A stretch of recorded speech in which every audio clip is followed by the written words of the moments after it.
the biggest thing that holds us back in business doesn't have anything to do with business. I was dark inside. I was like, is this all there is? I was driven because I didn't want to be poor. But you can be a workaholic and still like destroy your family and have billions of dollars. Details matter, consistency matters, following through and being genuine and organic in the approach. So if you McDonald's your business, answer the phone, deliver on time, do what you say you're going to do every time over and over and over again, your clients will continue to send you business and want to do business with you. Welcome back to another episode of the Austin is Zaback Show. Today we have Greg Hyder on the show, and we actually go way back. I've known Greg a long time ago. We were at my home group together, and a bunch of mutual friends. And man, you know, you're an absolute rock star. I've always looked up to you. And I remember meeting you. I think Jason Mitchell introduced us a long time ago. And he's like, dude, you got to meet Greg. Like, Greg works with all of the big athletes and big, you know, just big time people, right? And you sold a lot of luxury real estate. And you've done a lot in your life, man. You've really, dominated the real estate game, though, in particular. So I appreciate you being on the show, and I'm excited to chop it up with Thanks, you, man. man. Good to be here. For sure. We were talking a little bit before the show that you're working on a big deal right now. Yeah, I am. Yeah. One of the biggest of my career in the 16 million range in Paradise Valley. We're rolling it out here over summer, and it'll go live probably in the fall once summer blows through. Yeah, I love that, dude. So let's start there. You know, for people watching and listening, like, how does it, I mean, aside from the fact that you always got the good looks and you got the look for it, right? How do you get into the luxury game? You know, I think a lot of people, you know, I'll bet you I've been asked that question more in my career, and I've been in real estate for 10 years. Like how to sell luxury real estate, right? And everybody wants to know, like, there's some secret formula, right? Like, talk to me about that. Was that something you started out doing when you got in real estate, or was it kind of a progression? So I've been licensed since 94. I don't know if you knew I went that far back. And I left the business in 99 to start another company, totally unrelated to real estate. We can talk about that later. But when I got back in the business in 2014, I said, how can I make a splash in the business? I had all this experience in not just real estate, but also business. I was at the age where I had a bunch of clients and past business associates. And I said, how can I make a splash? So I came back to the business and I opened an Instagram account called pro.athletes.realestate.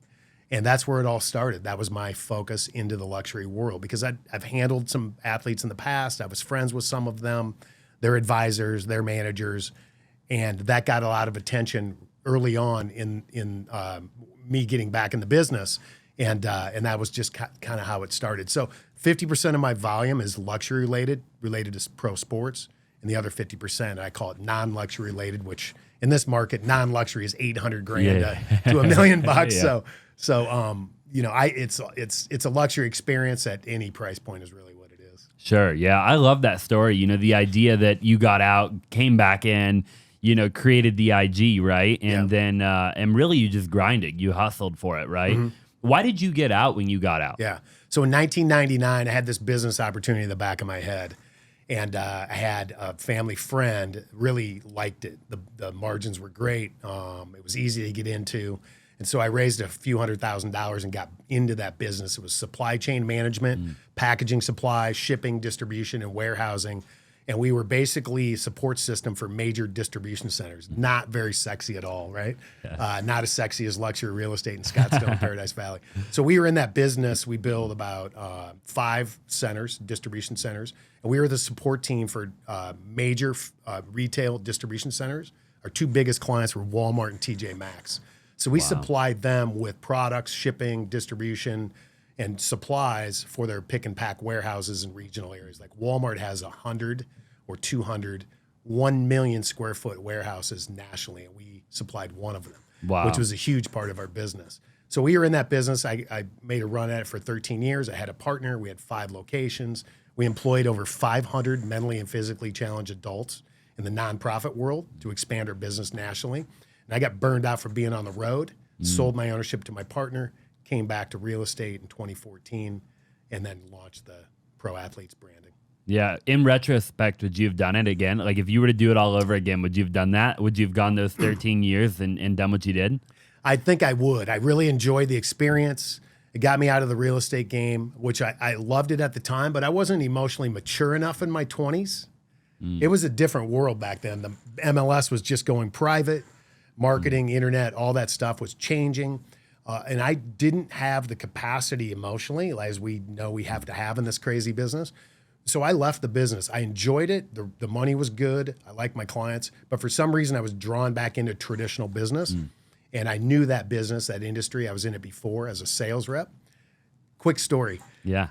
When I was 25 years old, I was in the packaging supply business, which is what we started. It was called Boxmart, the company I started. I was a sales rep for another guy in my early 20s. Back then, in the early 90s, I was making $15,000 a month selling used boxes to distribution centers. 15 grand back then is what, 30, 40, maybe 50K now? At least. I don't know. So it got my itch in the business world into that industry. And then we got back in it after about 5 years in real estate. I got back in that business. Yeah. I really enjoyed it, but I had to get off the road because my kids were at a time in their lives where they were involved in sports and activities and school stuff. Coming from a divorce situation, I wanted to get back in their lives and make sure I wasn't missing out on all their activities. So I came back off the road. I love that. What are the main differences that stick out to you? You know, I like how you refer to that world as the traditional business world, right? And I don't think I've ever heard it put that way. What do you think the main differences are between running a real estate business and running what you call a traditional business? Good question. Very good question. Most agents don't love the fact that our phones ring 24/7. And the minute you embrace that world, the more successful you're going to be in real estate. That's a non-traditional business, right? Because we're at the beck and call of our clients 24/7. And doctors, attorneys, financial advisors, other companies and other professionals don't have to react in that manner. So I call that a non-traditional setup, wouldn't you? I sure would, yeah. So, and then a traditional business, a business-to-business situation, or even a business-to-consumer sometimes, Monday through Friday. I mean, we were working our butts off, traveling a lot, 7 a.m. to 6 p.m. You know, once businesses are closed, you don't hear from anybody. And weekends are yours to be with your family or to do whatever you want to do, travel. So that's traditional versus non-traditional. Yeah. Now I'm back in the non-traditional business world, which I love. And when I got back in it, I embraced the fact that I looked at myself as almost like a sports agent. If a sports agent's client, one of his athletes, called him at midnight, he'd take the phone call and not complain about it, wouldn't he? Very true. So if we embrace that in the real estate world, that's when we enjoy the business and we can serve our clients at the highest level. I love that. And were there any other differences, like nuance type things, aside from like the hours that you work and how that'll vary and things of that nature? Like, let's just say I were to go start a real estate team or real estate brokerage, right? Hey, real quick, I just want you to do me a huge favor. If you're enjoying the show and you're enjoying all the amazing guests that we've been having on lately, then do me a massive favor and smash the like button, drop a comment down below, and subscribe if you have not already. I would greatly appreciate it. It would mean the world to me, and we will be able to bring on a lot more big names if you help us out. Now let's get back to the show. But you're in the real estate industry. Now it's a little bit more like, you know, somebody told me one time, might have been Jason, but it was the idea that like if I'm a team leader, I'm a broker. Okay. Now let's just say hypothetically, I'm out of production, which you're not, I know that, but you've been in the game long enough, right? My client now is my agent, right? Like I don't have consumer clients. My client is actually my agent. And that if my agent's happy, if their clients are happy, then my business is running good, right? So like, how does that type of business vary from like what you still might call a traditional business? Right. It's the same. I mean, taking care. Here's what I say to people. Have you ever read the book?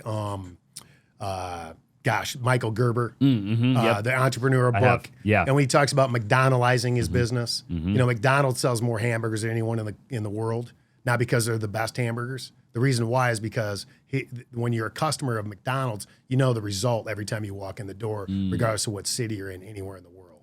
So if you McDonaldize your business, meaning when I was in the business-to-business world, traditional business, answer the phone, deliver on time, do what you say you're going to do every time over and over and over again, your clients will continue to send you business and want to do business with you. I don't think it's any different in the real estate world, meaning return your calls, be honest, be open, transparent, and business will flow to you and repeat business will flow to you and people will want to continue to send your business. So I guess there's really not a difference as far as how to be successful in either one of those types of models. Does that answer your question? It does, yeah. Do you think that one is harder than the other to obtain a customer or a client, we might call it? Yeah, in real estate, it's harder because you have to, there's so many different ways. When I was your age, a few years back, when I was getting in the business in my mid-20s, we didn't have lead generation opportunities like we do now. Sure. And I still focus on most of my businesses, referral and relationship-based. When you're building a relationship-based business, it takes a long time to especially if you're starting out in your 20s. Now we have all these, you guys have a great, we have all these lead generation opportunities, whether it be internet, partnerships, referral programs with other, lead generation companies. And so I guess where I'm going with it is, yes, it takes a long time to build relationships in the real estate world. In the commoditized world of supply chain management and packaging supplies, it wasn't as hard because we had a product they needed at a cost that was beneficial to them. Yeah, it's more black and white. Yeah. Cookie cutter, 2 + 2, Right. you know what I mean? Like there's not as much emotion involved Right. in choosing who am I going to work with, right? There weren't 55,000 competitors doing the exact same thing we were doing in Right. the packaging world. Whereas in real estate, there's how many now in Maricopa? 55,000, I keep hearing. There might be more than that now, yeah. In Arizona, I know there's 85 total, but that's obviously the entire state, Wow. Yeah. So that would be Maricopa, Pinal County, up north, Flagstaff, Sedona, the whole thing. But probably 55 in Maricopa, Right. I would imagine. Maricopa is obviously massive. Yeah, it's a lot of agents, right? And they're all out there essentially telling everybody they can do the same thing as the next Right. guy, right? Now, that might not be true. Probably not true, and we'll talk about that, right? That's the differentiator, what right? separates a phenomenal agent from an average agent, and maybe we can dive into that a little bit. Yeah, no, that's a great question because with all the competition, our job when we go into a listing appointment or when we're talking to a buyer, we need to explain to them very, very quickly the differences. It's not just I do this and they don't. It's laying out consistently how we market a property and then following through with examples of before and after, maybe other agents' work or versus mine, and just visuals, not names and anything like that. But ethically showing them the differences in what we do versus what you might get from somebody else that's not as experienced or doesn't pay attention to detail. And it starts from the time you walk in the door, the details for the listing appointment. They've already gotten a package of mine, whether it be a media package in their hand or a digital package online. And then the moment we walk in the door, we have a process that we take them through. It's a 2-step process in all listing appointments. Yeah. I never go into the listing appointment, especially on the higher end ones, and think I'm going to get the listing and be able to price the house accordingly. I do a 2-step process. I build rapport. I come back and I sit down for an hour with them. So to answer your question, details matter. Consistency matters. Following through and being genuine and organic in the approach. Talk to me about that 2-step. So the first step is rapport, right? I want to go in there, build rapport. They're Right. giving you a tour of the house, I would imagine. You're walking around, right? And then you leave, you Right. said. You totally just leave. Do you set the follow-up appointment when you leave? Yes, I try to. And so put yourself in the seller's shoes. They may not know me until they called me to come over to see their house within a day, 5 days, sometimes a month up to me getting there. So they don't know me. I'm going to walk into their house, tour their house, sit down at the kitchen table, husband and wife, most likely, especially in the luxury world, and then go over my marketing plan and get a listing signed. That's just unrealistic. My approach is I come in, they get a package when I get there, my pre-listing kit, very extensive marketing media kit, I call it. I tour the house. I might spend 15 minutes to an hour with them. And I go through a few things along the way. I'm building rapport the whole way. We might sit down for a little bit. I want to find out a little bit what they're looking for, what their experience has been in the past, what they're looking to do, where they're coming from, and where they want to go. And then I schedule an appointment to sit down and talk in detail. And actually use that opportunity to sell against another agent that might just come in and one-step it. Meaning I'm coming in saying, look, there's no way this is the first time I've seen your house. For me to sit down and put a value on it in the 30 minutes I've been here is not going to do you justice. So Sure. I'm going to go back. I'm going to match up some historical data. I'm going to look at the market, how it relates to your house. I'm going to show you visuals and a statistical analysis. Some people like visuals, some people like spreadsheets. And I'm going to come and sit down and show you what the best pricing strategy is for you. And they really enjoy that. I love that. Because it builds rapport. I have a few tickler follow-ups in between, right? They're checking me out after because they already like me, right? Who doesn't? Yeah, right. The point is that they check me out on Google or Instagram, or they're doing more due diligence, and then by the time I get there, I can present to them what the marketing strategy is and the pricing strategy. And a lot of times, I had a 80-90% close ratio. The market's super competitive right now. My ratio is not that high right now, but it's still 60-70% close rate. Yeah, I love that. If you wouldn't mind, like, talk to me a little bit about what does a marketing strategy look like in the luxury world, right? And I think a lot of people struggle with that from what I've seen. And I don't necessarily mean 16 million. Maybe we're talking 3 million, 5 million, depending on where people live, obviously, who are watching. But I don't know why people struggle with the idea of, like, because I think what a lot of people want to do, right, is in their listing presentation, they're trying to think of how they're going to market the property. But really all they know how to do is publish it to the MLS, and the MLS syndicates it to every platform, right? Like, what does a phenomenal agent do on top of that? Like, what could somebody watching go out and do if they were to have an opportunity to list maybe a $3 or $4 million home? I think the focus, whether it's 500,000 or 5 million or 16 million, the focus has to be on how you market the home. So we don't market homes. Obviously, you have platforms that are different in luxury versus non. But my attention to detail in the $500,000 house and the time I spend walking through a house and looking for a pillow that's out of place, or a throw, or a rug that shouldn't be in the kitchen, or how the bathroom might look. The detail and the focus, whether it be me or someone on my team going through with the photographer, is no different than from a $500,000 up to a high-end luxury home. Now, when you put it out there, that's where the difference comes in, right? The marketing opportunities, the media. This listing, we're going to change the way people market homes after you see how we're going to market this listing. It's going to be a full lifestyle shoot. We started on 4th of July night. I canceled my trip out of town because I thought we had one time to capture the fireworks from the backyard. So we did a time lapse video, sunset time lapse with a time lapse for the fireworks. We also did still shots. I haven't seen them yet. We're going to get them back today because that was one night. You can't reshoot that until next year. So we wanted to put a perspective. Then we're going to do a lifestyle shoot. I have models coming in.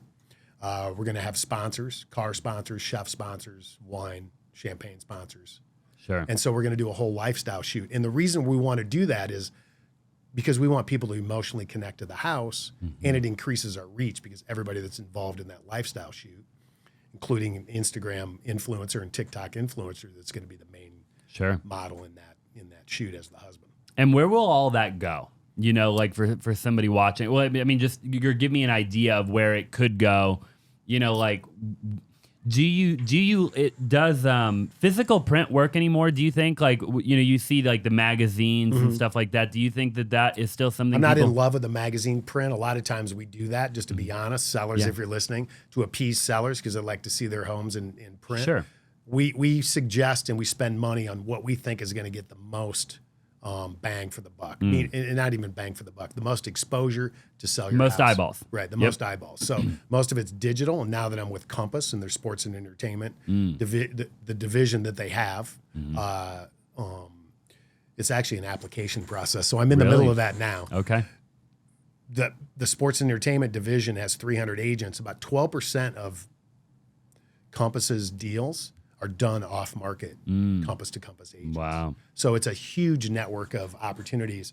And as you know, our luxury market in PV and Scottsdale right now is on fire. People are coming from all over the world to buy real estate here, as you can tell with the increase in values. Oh, for sure, dude. It is pretty wild, actually, the values here. And I don't see them going down anytime soon. We'll talk about that here in a little while, So talk to me about your move to Compass and what are you excited about? Obviously, you just said, that's a huge deal, right? Having the 300 agents that are a part of that, that, you could sell off market. What else are you excited about that kind of luxury pro athlete, just luxury in general brand? So I made the move. I always had in the back of my head, if Compass came into town, which they team with Launch to do that, if Compass came to town, I would have to seriously consider moving over there because of their sports and entertainment focus. So I moved over there for their technology, the agent network, They're doing 220 billion a year in gross sales. They have a lot of high caliber agents. And when you're in a group like that, I believe it just raises your level of engagement as an agent, levels up the game. It's like being on a really good basketball team. By the way, I think of this business. I think you do too, because I know your energy. Don't you feel like it's Game 7 of the NBA Finals every day? Every day. Every day you wake up. You got to play all out, dude. And every day. Right, you're watching what you eat. You got to work out. You got to get your sleep. Like it's a sport. For sure. And so anyway, being an entrepreneur is definitely a sport. Being an entrepreneur in general, but something about this business, Real because estate, we're never off. You know, it's 24/7. You see these. I mean, we're not getting paid like high caliber athletes, but the lifestyle, especially when you get to be older, you have to really pay attention to how you take care of your body so that you can perform at the highest level inside this crazy industry, right? Talk to me about that a little bit. You said a little while ago, like you talked about, you know, the new era of people having the lead generation and the technology, right? Yeah.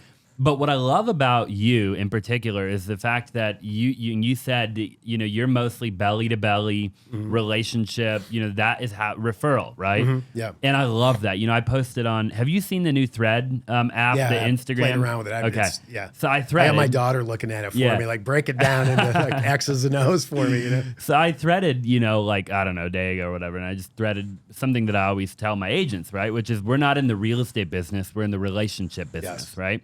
And I'm a huge believer of that. You know, I've always believed that.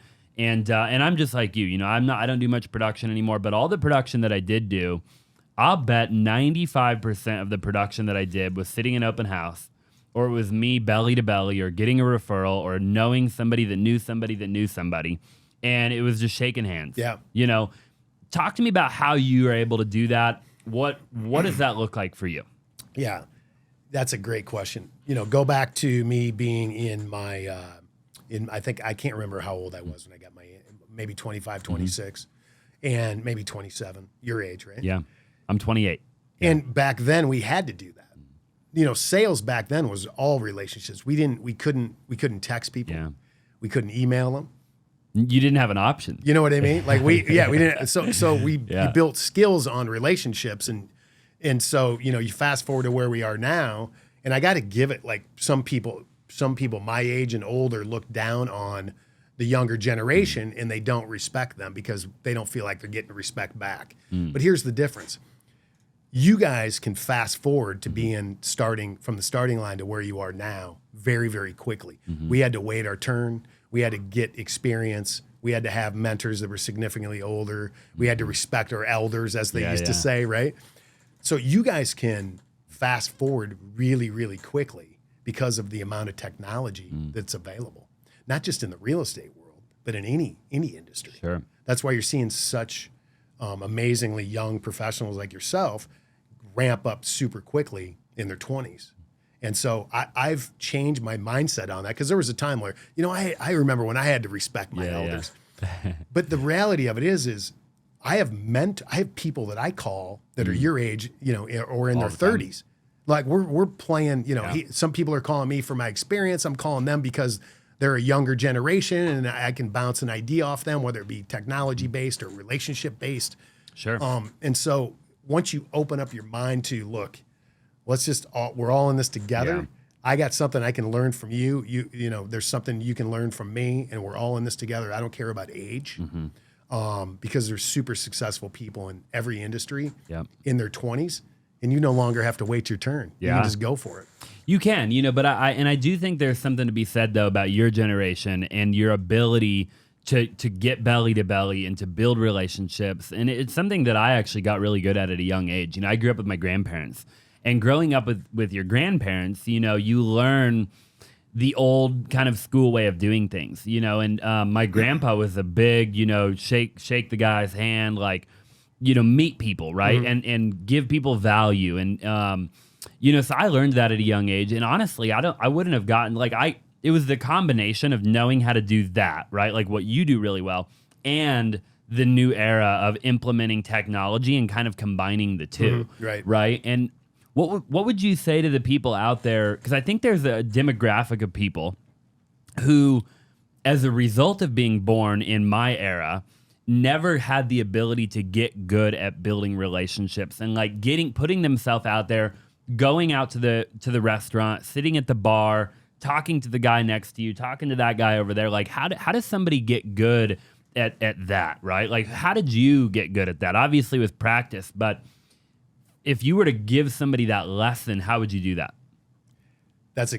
So first of all, I used to drink a lot more than I do now, so it was way easy sitting at the bar and having conversations. But I think it comes from growing up in the sports world, playing sports and just having a personality where I was a catcher. So I had to be all over, be all things and have a vocal presence. Being the youngest of 4 boys in a family and an ethnic family, an immigrant, I was 3rd generation from the Middle East, and just having to speak up to get what you wanted. And I think for me, that really gave me the foundation to be able to go out there, whether it's a bar, a restaurant, or a sporting event, or a cold call, or whatever it is, and connecting the dots. It's, back then it was a phone call. Now it can be a text or a LinkedIn or a DM or whatever the case might be. But just having the confidence. People used to ask me a lot, like, what do I need to do to get started in real estate? You know what I used to say? What'd you say? Put on a suit. Now I say tuck in your shirt. You know what I mean? Because not many people wear suits anymore, but I wore a jacket to every first appointment. I did too back in the day. Yeah. So the point I'm making is there's all kinds of Hey, really quick, I'm sure you already know, but I've done over 2,500 wholesale deals in my career, and me and my team consistently do anywhere from 1 to 2 wholesale deals a day. If you're looking to get better at wholesaling, or maybe you're brand new, you've never wholesaled a deal, I would actually love to coach you. I would love to mentor you, and I would love for you to be a part of our education program. All you have to do is go to www.flippinsimple.com, or you can find a link in the description down below and book a strategy session with my team to see if you would be a good fit for our coaching program. Again, this is our exact strategy and formula of how we are actually able to go out every single day and do anywhere from 1 to 2 wholesale deals a day. Nobody's talking about what we're doing, and I really look forward to coaching you and mentoring you. So again, go to www.flippinsimple.com. Now let's just go ahead and get back to the show. The easiest way is to separate yourself from everybody else doing what you're doing, whether it's the way you dress, the way you groom yourself, who you hang out with, where you hang out, and just having the confidence to approach somebody or finding somebody to connect the dots for you to make that so connection. Valuable. And in order to connect the dots, do you agree that you have to figure out a way to provide value? So if you're asking somebody to connect you with somebody, or you're trying to get in a room with somebody, right? I see a lot of people in the generation that we're in right now that they don't know how to lead with value. Like, what do you think about that? I get DMs all the time that are like, Austin, can I pick your brain? Right? And it's like, who are you? Like, I don't, why? Right. Or they're like, Pick can your I brain, can I buy you a cup of coffee? I'm like, well, I can afford my own coffee. Right. And I don't know who you are, unfortunately. And unfortunately, as much as I would love to help everybody, where's the value? Right. I feel like your generation was taught to lead with value. Like, give somebody value before you ask in return. How does somebody do that in today's day and age? Interesting play on words there. On the flip side, back in the day, and I'm saying, I graduated high school in '84, and after 4 times college dropout, got in the workforce in '89. Back then, people would be okay with picking your brain. Now nobody has time for that, right? So I could call somebody and say, hey, I want to pick your brain. Maybe they knew my dad or my brothers or uncles or somebody, a friend of a friend, or, thankfully I played sports, like I said, and had a name for that. And so people, maybe invited me in a little bit more than, because now nobody wants to get a cold call. Hey, can I pick your brain, without an introduction? I would say, to answer your question, find an introduction before you cold call that person to pick the brain, because picking the brain is no value. You just wait. It's basically saying, can I come in and waste your time? Right. You know what I mean? Isn't it? Isn't that the way you feel? For sure. 1,000,000%. Right. I think it's the access to information and access to people that caused that problem too, by the way, right? Right. Because you didn't have access growing up. I mean, you may have had 10 people in your phone book, or 20, or however many people that you could call. Right. Now we feel like, I've got thousands of people I can reach out to. But the problem it creates is the person that has the thousands of people watching them, well, they quite literally have thousands of people watching them, right? That's so right. like, you've got to be careful, and there is where you lose the time, because all of a sudden there's so many people you couldn't possibly, even if right. I wanted to, I couldn't do it, right? Yeah. And I think that's obviously why we podcast and why we try to provide value that way, you know. I want to talk about the luxury game a little bit more before we kind of pivot, because I'm fascinated by the game of luxury, right? And I think a lot of people are. I know a lot of people are. What do you think the client is the most concerned with when choosing the agent? So, like, take the $16 million one, for example, or take any one that comes to your mind, right? Where maybe you went up against a couple of other really good agents. They also had the history of dealing with luxury. They probably could have sold the house just as well as you. Why did you get it, right? And then maybe even a situation where you lost one and somebody else got it, right? Like, why did you? What is that client?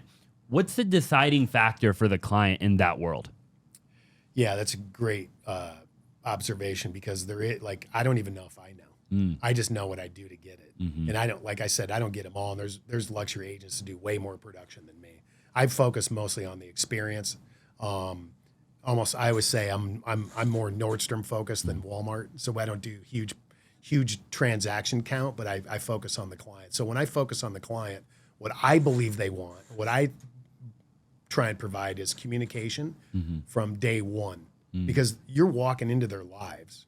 They're very busy, whether it be a high profile athlete, a CEO of an oil and gas company, a luxury homeowner that you may not even know. Like, there's a cadence to his life, or her life, or husband and wife. There's a cadence to their family dynamic that you have to recognize really quickly. And you need to fit into that cadence and play with their cadence so that they feel comfortable, because they don't want, as a business owner or a family guy or whatever, nobody wants somebody to come in and it's herky jerky. You have to come in very seamlessly, transparent, follow through with your words and actions, and build that rapport and that confidence and that trust with the client. And so I do that. Every piece of information that I deliver to a high profile client is well thought out, because I want to know, I'm not going to text a CEO unless it's urgent on a Sunday afternoon. Sure. Right? I'm going to wait till Monday. I'm not going to text an athlete at 8:00 in the morning in season because he's at meetings. You know, so you kind of get a flow and a cadence. And you want to batch the communication so you're not bombarding them with text messages and catching them off guard, because 25-year-old athlete who's never bought a house doesn't understand what we need and when we need it. So bombarding them with over communicating doesn't help them in the environment that they're performing in. Yeah. Yeah. And you know what I really heard out of all of that is that it's at least 50% just having an extremely high level of emotional intelligence. It's not even all about the marketing and where the property is going to get syndicated to and what website. Obviously, that's all important, right? Yeah. And the eyeballs are extremely important, and how you make that house look is extremely important, right? But equally as important as you canceling your trip and doing the fireworks show and the lifestyle shoot is what you just said, right? Which is the idea that I understand the cadence. I know how to communicate. I know when to communicate. I know what to communicate. I understand the parameters in which I have to navigate, and I have the emotional wherewithal to like you said, right, to gather all of that information very quickly and be able to deploy what I have to do, right? And I think that is the part that people can't wrap their brain around. And the only way you can eventually wrap your brain around it is just doing it, right? Like, you've just got to work your way up. You know, I think, would you agree that if somebody's watching, like, you're probably not going to go from an average sales price of $500,000 to 15 million. Like, you've got to slowly, maybe you go pick up $1 million deal, right? You got $1 million client now. Okay. I'm going to do everything I possibly can for that client, right? And then maybe you pick up a $2 million client, right? Would you say that that is kind of the natural evolution? Yeah. So something just struck me when you said that. Doing everything you can to market the property isn't what the client loves, because they can pick a lot of guys that are going to do everything they can, or a lot of women, a lot of agents. It's how you go about doing everything you can to market the property, which is what you touched on, the emotional connection that I have with the process. And I think I learned that not necessarily in the real estate business. I think I learned it being in business in general. And I also learned it from watching other people in business that I worked for in college and high school, and I just watched how they communicated with their employees and with their clients and how they went about carrying themselves in their business. And I just cherry picked every little nuance that I like that I thought would add value to my process, to my experience. I love that. Yeah. So amazing and phenomenal and a ton of value there. You said a little while ago you have a team. How big is the team right now? Not very big. We Okay. call it a hybrid team. Mm-hmm. It's my daughter and I. My daughter's a college graduate last year, summa cum laude from U of A. Mm-hmm. She's a brilliant student. She got burned out on college with all the COVID stuff. She was going to go to grad school. She almost had her real estate license, said, come to work for me. I'll give you a graduate degree, right? Yeah. You get a master's in life and real estate in 6 months. Uh-huh. So she's been with me a year. She basically is the brains behind the operation because I still love production. I still love belly to belly, as you called it. And she's in production as well, but she manages everything behind the scenes from marketing to cadence to scheduling and all of that. Yeah. She's awesome. Then we have a couple buyer's agents. They're not beholden to me. They run their own show, but they're with us when we need them. Mm-hmm. We outsource our marketing and transaction coordinating. So we run really lean, which allows us to spend more money on advertising instead of headcount. Yeah, I love that. And do you think that people tend to want to start a team too soon in real estate? Like, because you're a guy who is sitting here having done, what would you say you've done in your career? You have a few $100 million yeah. years, yeah. So a lot of real estate, right? Sitting here saying Hands-on. like, hey, you're hands on, right? Like I run a lean machine, highly profitable, but also very good for the consumer, good for the client, right? Because it allows you to, like you just said, right? I see a lot of people in my generation, I think, that they want to start this big, massive team. You know, like I have 75 people who work for me. And a lot of times when people come and ask me, like, if they should do that, I tell them no. Like the majority of the time, right? Because, like, I don't even know that I would do it over again if I went all the way back and did it over again. Now I obviously am addicted to it. I love it, and I wouldn't have it any other way. But, man, you talk about a lot of work. You know, to get a machine going like that. So what would your recommendation be? Like, is there a moment in time where somebody should even think about getting out of production and trying to start delegating, or should they just produce until... I know people that the minute they get into real estate, they know day one they want to get out of production as quick as possible, right? There's also people that do half production. You know, they're running the team, they're taking their high-end clients, they're sifting and sorting, they're taking their referrals, and they run a team. I was never about the headcount. As a matter of fact, I sold my old business because I didn't want to be in the people business. I wanted to serve people, but I didn't want to manage people.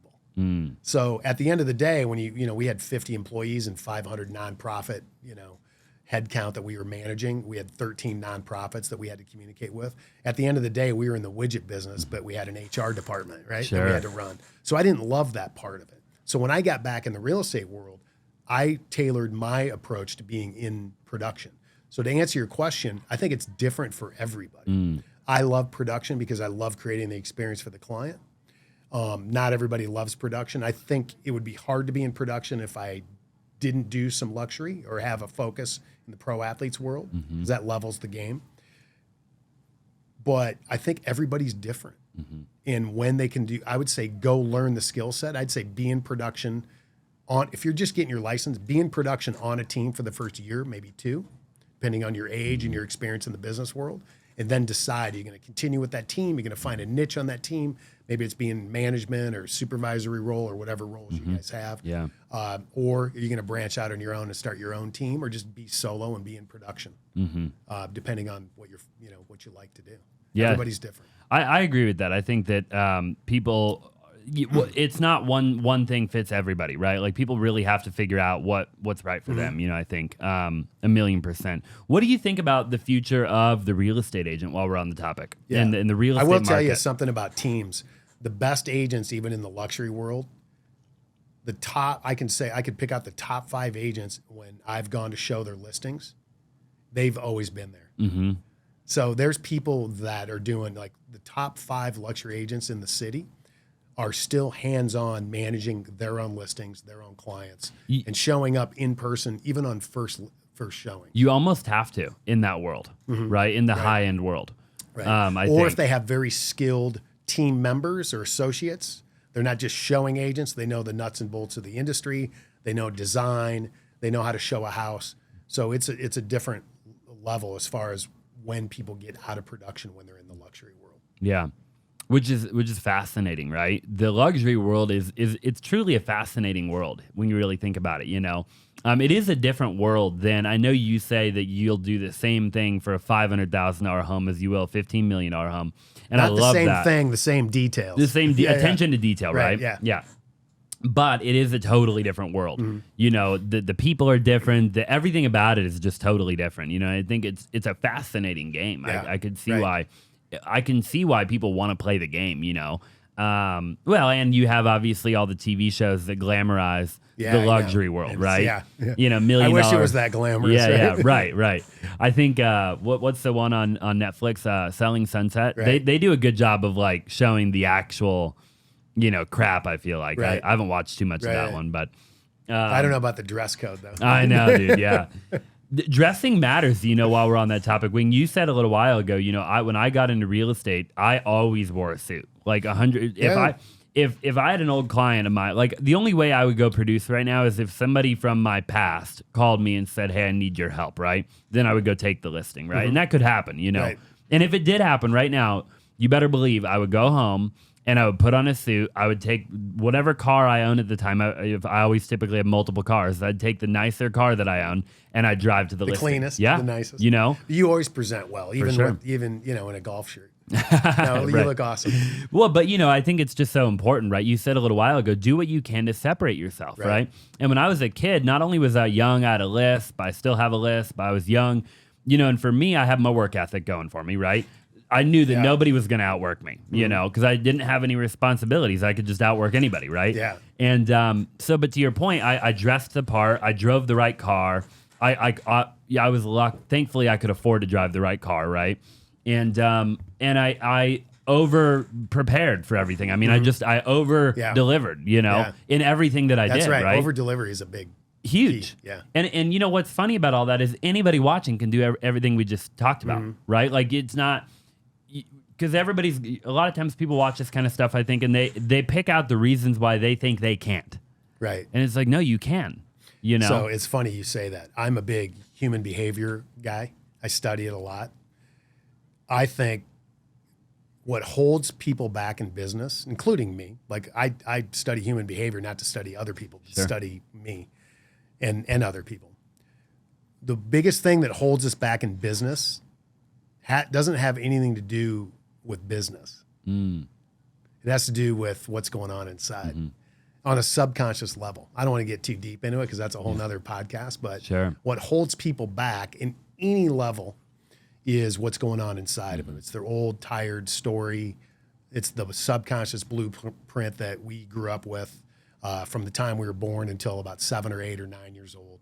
And then we keep telling ourselves that story, and we can't get out of our way. And that's how we meander in life. And once you uncover that opportunity, meaning we're all telling ourselves a similar story, once you understand that and you hear that and you find your story and you trace it back and you understand how to disconnect from it, then you can start evolving. I've gone through this process like 3 times in my life. It doesn't ever end. And if you're not doing the work and understanding and being aware consciously of your subconscious thoughts and how they're sabotaging your success, you'll go down that hole again, down that sewer, I call it. So I'm in the process of maybe my 3rd or 4th time in my life where I'm really diving into, because you get to certain levels in life, whether it be relationships or family or business, revenue, finances, whatever it is, health, wellness, where you get stagnant, you take a wrong turn, you get a little complacent.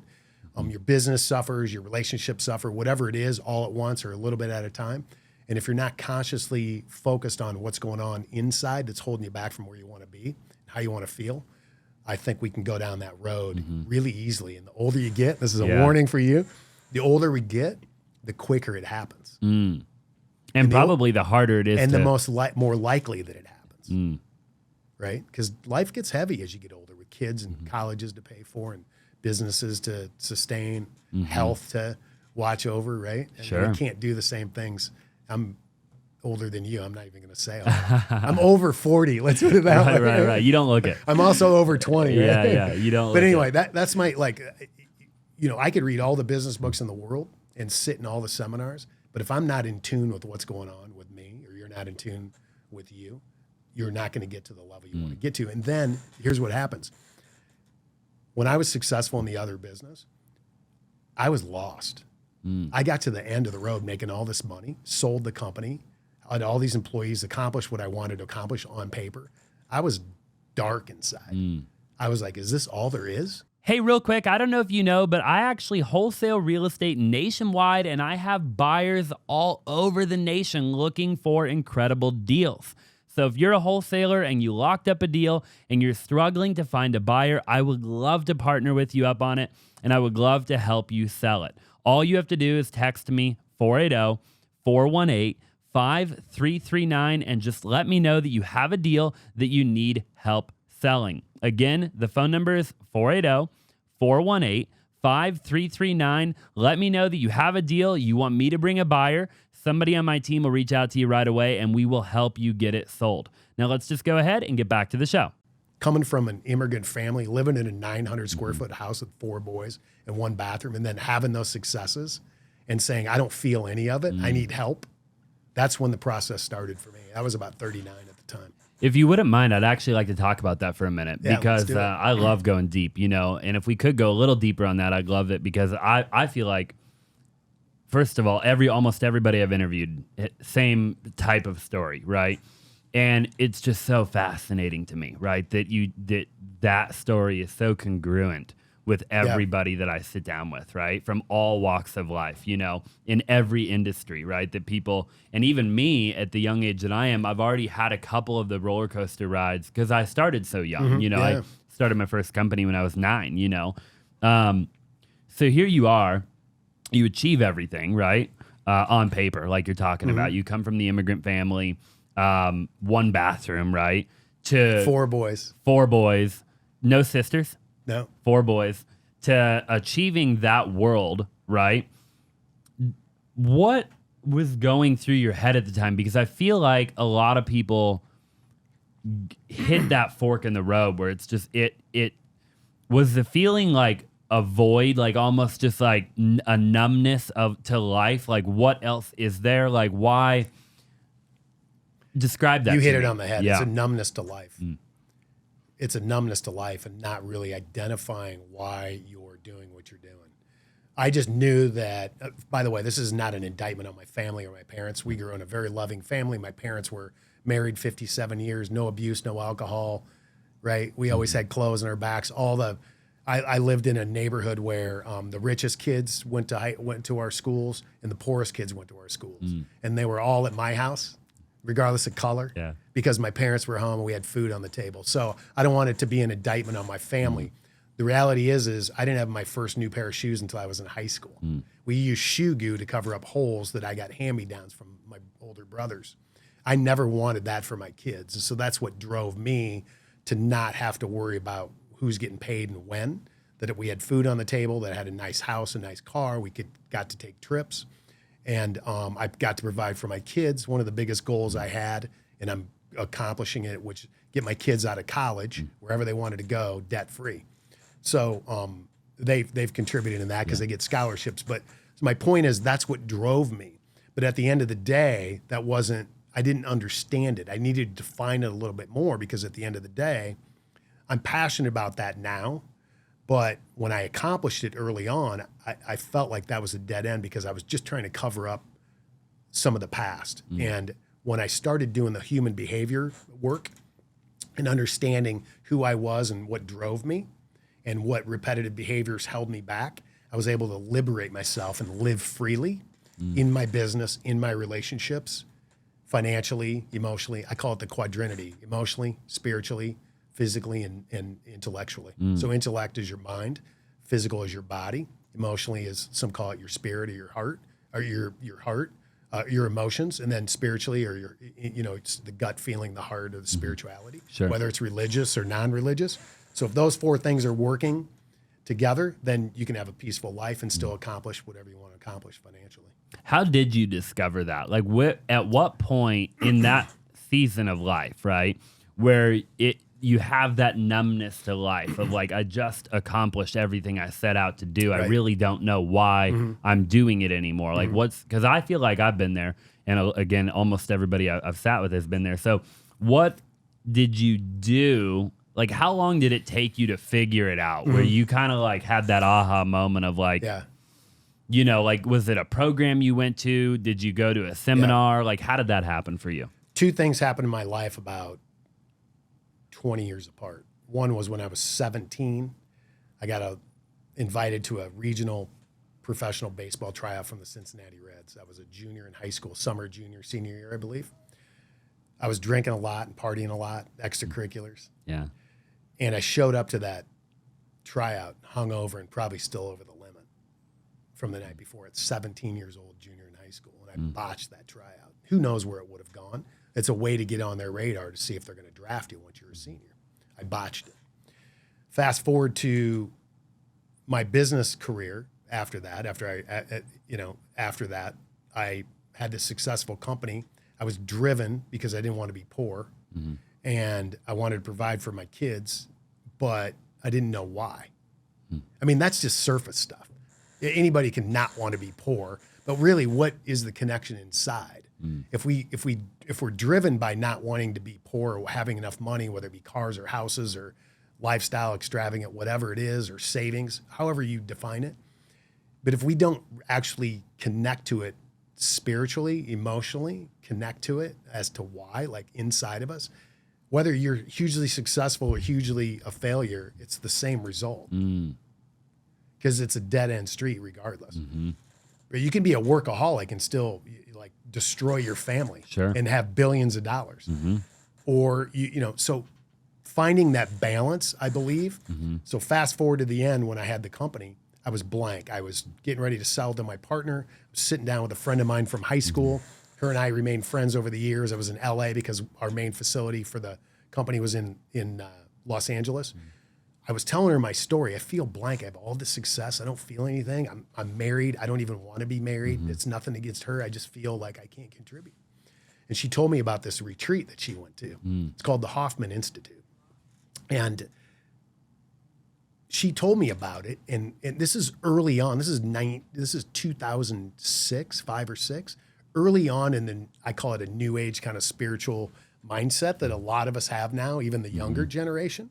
Like super tapped into, hey, how do I create peace, balance, and clarity in my life?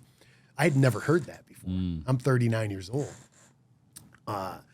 She tells me about the Hoffman Institute and the profound impact that it had on her life, the spiritual connection, the uncovering the negative behavior patterns, how is it showing up in life and stopping you from having the joy you want in your life.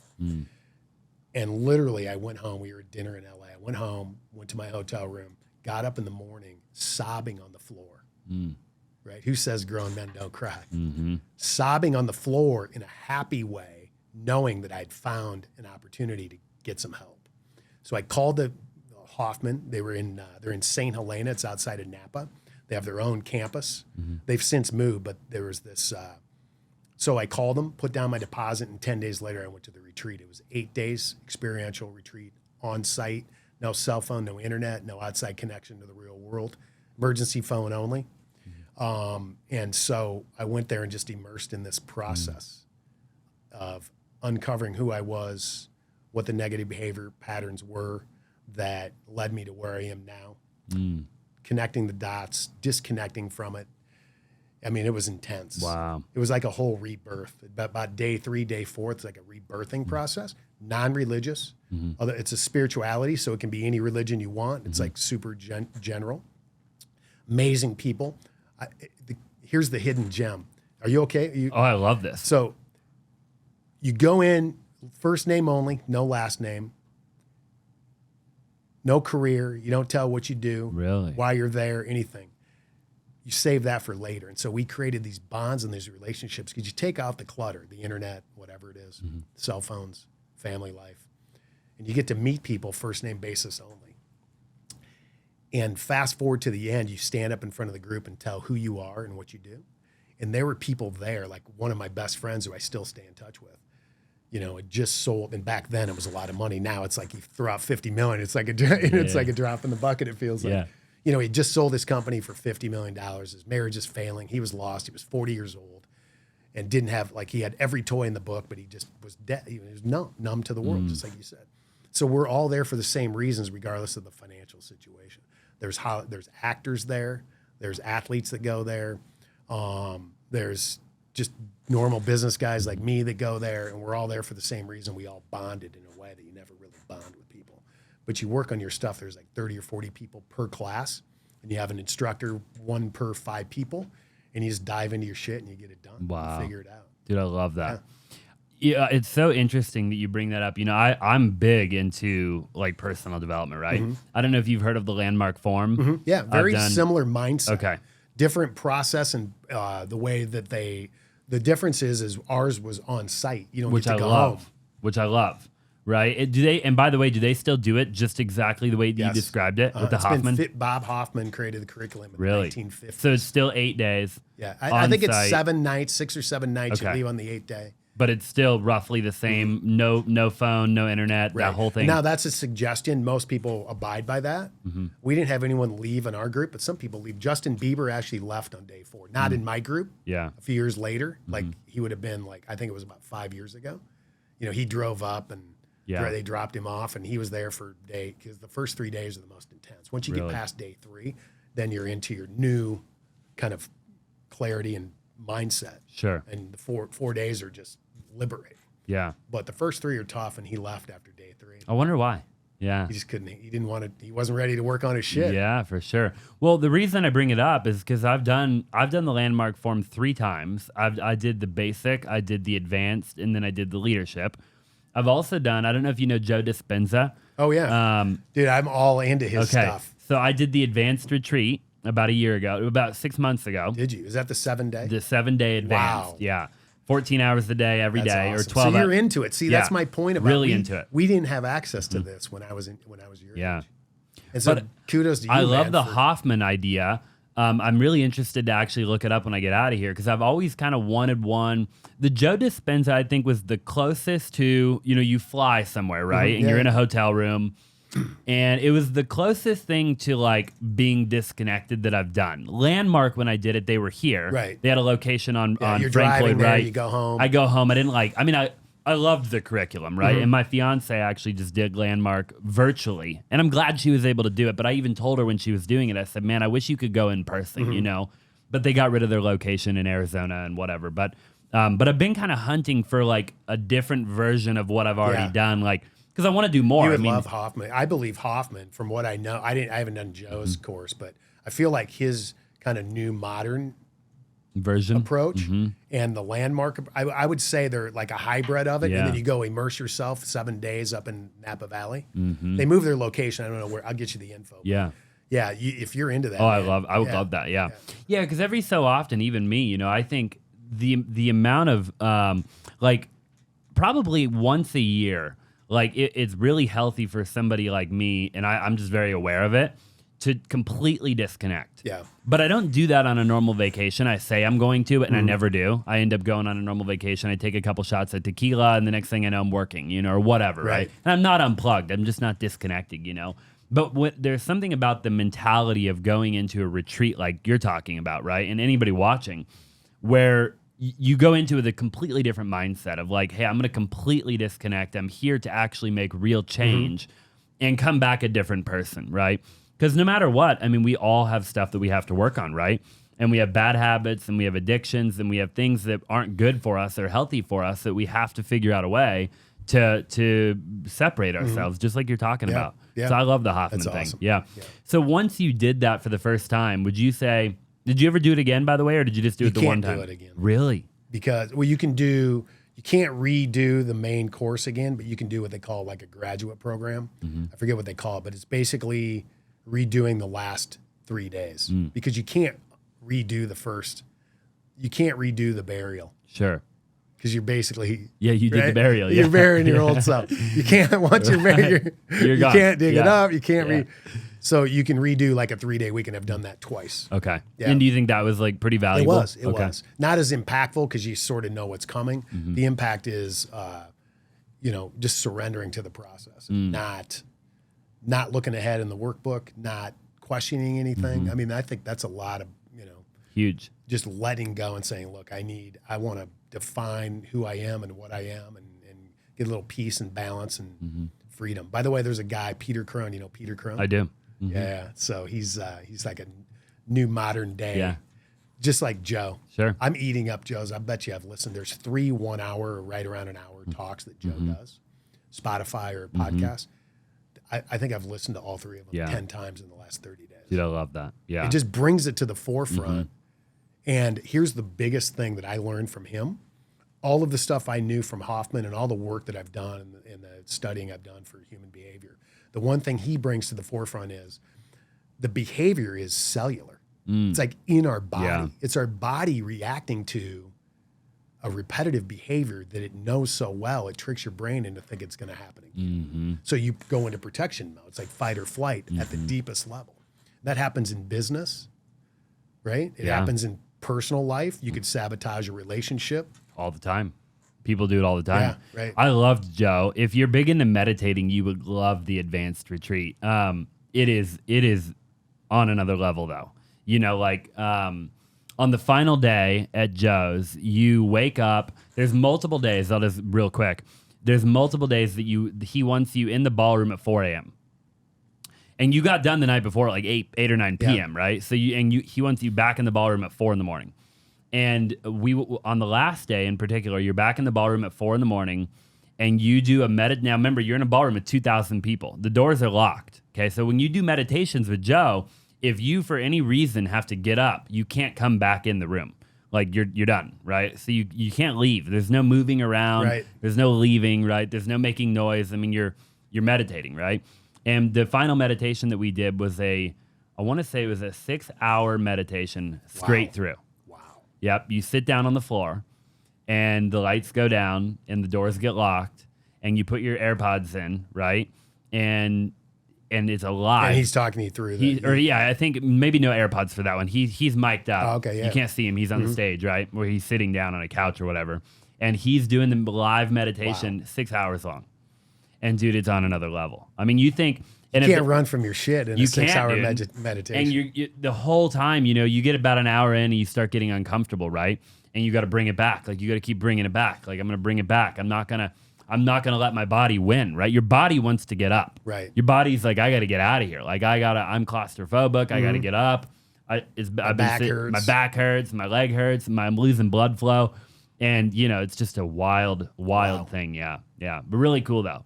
That's crazy. But if you'd have told me on day one, obviously they prep you. I think the first day we were doing like 2-hour meditations, which was still pretty wild for me, The longest I'd ever done was like a half an hour before, That's great. And but if they'd have told me on day one we were going to do a 6-hour meditation, I probably would have left on day one. But by day 4 or 5, you start to kind of get prepped to go that long, right. And then you do like standing meditations. Wow. You walk outside and you stand up and you do standing meditations at like 4 o'clock, 5 o'clock in the morning. Yeah. Pretty crazy, dude. He's on another level. The way he delivers his message in these talks that I've been listening to is just so mainstream. Yeah. Like, anybody can understand it. It's not too far out there. If you're just connecting to human behavior now and somebody out there needs help, like Joe Dispenza, there's a couple, like I said, talks, and it's just very, very clear the way he delivers the message. For sure. It's awesome. Hey, real quick, I don't know if you know, but I have a totally separate YouTube channel that you probably haven't checked out before, and it's just called Austin Zaback. And I've actually started a new series on that channel where I break down wholesale deals, okay? Wholesale deals that we've done in our business, and I show you step by step how we got the deal, how we sold the deal. I break down all the numbers on the deal, and I even show you the HUD of the deal, so you know we're not playing around. Now, I don't know how long you've been following me, but I do anywhere from 1 to 2 wholesale deals every single day. And my goal is to get to 100 deal breakdowns on that YouTube channel. So definitely, if you haven't already, go check it out. I'll link it down in the description below. And without further ado, let's just go ahead and get back to the show. So real quick, I know I don't want to take up too much of your time, but I want to know the final, if you were to be able to summarize, going from numb, what's the purpose? I've achieved it all. We're not poor, right? That was the driving factor, is because I think that's the driving factor for a lot of entrepreneurs in the beginning, right? Is I just want to make a lot of money. Scared to be broke. Scared to be broke, right? Which is good in the beginning, but it doesn't work long term, right?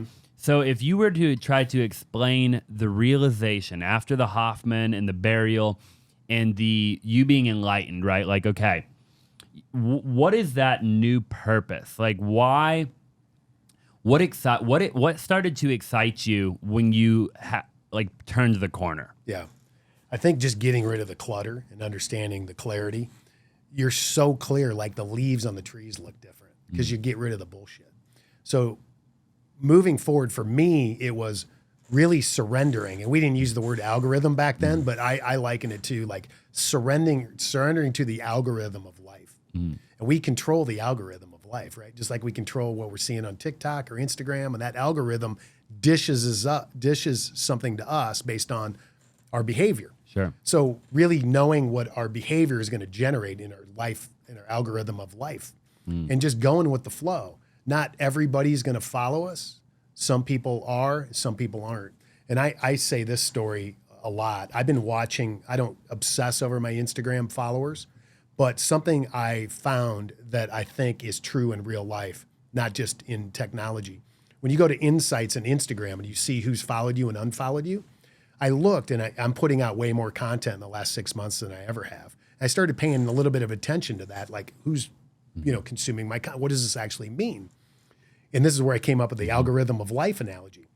I came to the conclusion that 70% of the activity on my Instagram are new followers, and 30 like out of 100, 30 are unfollowing and 70 are following. That's about the ratio. And I was like, well, why are people unfollowing me? I'm like, who cares? It's the algorithm of life. I'm putting out content that more people are following me than unfollowing me.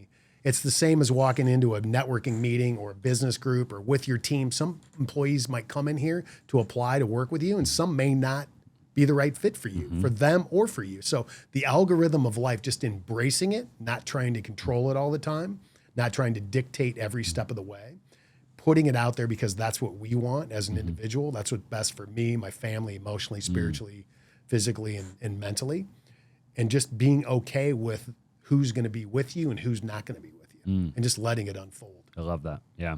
Couple more questions. One is, how do you balance it all? Now that you're where you're at, you've got all the clients that you have to serve. You have your daughter working with you, right? You have another daughter? I have a younger daughter. She's in college. Okay. She helps us on the back end with just marketing stuff as she can. And, okay. So you've got the family, right? Father-daughter team. Yeah. That you're taking care of. You obviously have to take care of your health, like you talked about. You've got to eat the right food, go to the gym, work out, right? How do you balance everything? What does that look like for you? I think as you get older, and I mean, it might even be in your world too. I didn't feel like this when I was in my 20s, but as I get older, what I eat and how I work out, and I minimize alcohol. I think I'm about 95% alcohol free. I only do special occasions, which special occasions in the past used to be 3 nights a week or 5 nights a week. So minimize alcohol as much as you can or quit. I think there's a whole younger group that's like alcohol free. There is. Which is just freaking awesome. Like amazing. That was the furthest from my mind when I was your age. Right. Yeah. Like it was like, if we weren't working, we were drinking. For sure. And in this business, you might be doing both, but I'm not doing that. So no alcohol, working out 4, 5, 6 days a week, killer sleep, and food intake is huge. I've had to change a lot of what I eat because the body doesn't react like it used to. And I think if you treat yourself like you are in a sport, because we are in a sport, especially running a big team or you're doing what we do, 24/7, really taking care of your body as if you're an athlete. I love that. Regardless of what age you're at. Yeah. Phenomenal advice. Final question for you is, if you had the attention of the whole world, right? And let's just say you had maybe a billboard, TV commercial, something to that effect, where you could get a message across to the entire world. Everybody could see it, 7.8 billion people. And it could be related to business, to life, to family, to whatever it might be. What would you want to tell everybody based on what you've learned so far? Wow, that's amazing. I don't know if I could narrow it down into one, but business comes to mind. I think, the one message I always share with people, and I haven't even shared it today, is, we treat you like family. Working with your daughter, you can really, we're in people's lives. Like yesterday they knew us, and today we're at their kitchen table. And so we treat you like family is a mantra that I like, that I think people resonate with because they want to be treated like family. most of the time. Yeah. But I think if we come from that approach, so, we treat you like family, and, we've been kicking around the idea of calling ourselves the father-daughter team, because I think it resonates with people. People, after the pandemic, I think people are coming back to the belly to belly, right? They're living with less. Big time. They don't need the big houses. They're coming back, walkability, family, friends, new friends, reconnecting. Their cadences have changed, and we're living differently. I think we treat you like family resonates. Yeah, and I think that's just a phenomenal way to live in general, right? Yeah. Treat everybody like family. Right. Treat people how you want to be treated. Right. Right? That's Yeah, right. I love that. Greg, where can people find you? pro.athletes.realestate, greghyder.com, or Google me and you'll find us. And it's there's only one bad review out there. Don't look for it. Awesome, Why haven't man. you deleted it yet? Congrats on your success, man. It's I been great appreciate to that, watch brother. you grow. Thank you so much. Awesome. And I appreciate you being on the show. It means the world to me. Yeah, we'll get you on in a couple years, see what you're up to. Right. Hey, if you're still watching, do me a huge favor. If you're watching on YouTube, just comment down below, like the video, and also subscribe if you have not already. If you're listening on any platform at all, it would mean the world if you would leave a 5-star review. Definitely go follow Greg. All of his information will be down in the description below. Appreciate you for watching, and we'll see you in the next one.